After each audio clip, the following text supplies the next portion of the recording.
Well, I'm O.P. Yadav. I'm the Chief Cardiac Surgeon and the Chief Executive Officer of the National Heart Institute in New Delhi.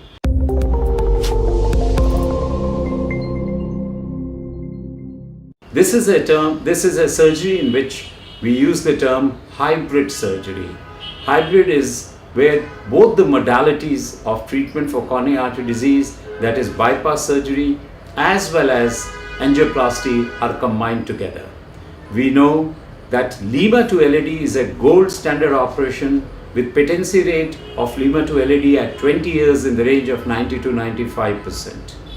We also know that the current rates of restenosis with the drug-eluting stents are very salutary and they are in single digit. So in some patients with triple vessel disease, when we find that there are other comorbidities which would make the surgery a high-risk surgery if we had gone through a full sternotomy and a long procedure, we can help the patient by putting a Lima to LAD through a small mid-cap incision, therefore reducing the magnitude of surgery, and then taking care of circumflex and the right coronary artery using the stent technology or the percutaneous technology, and thereby we reduce the total burden of the surgery on the patient.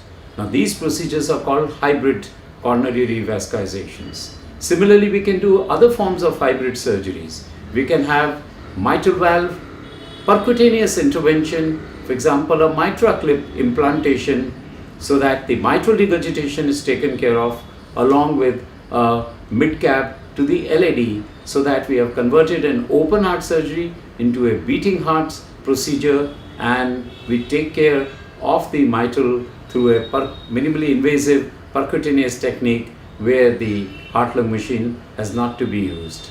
So such surgeries where a percutaneous technology is combined with a lesser surgical procedure, that's called a hybrid technique, and it has the advantages of reducing the total surgical burden on the patient with early mobilization, reduced mortality and morbidity.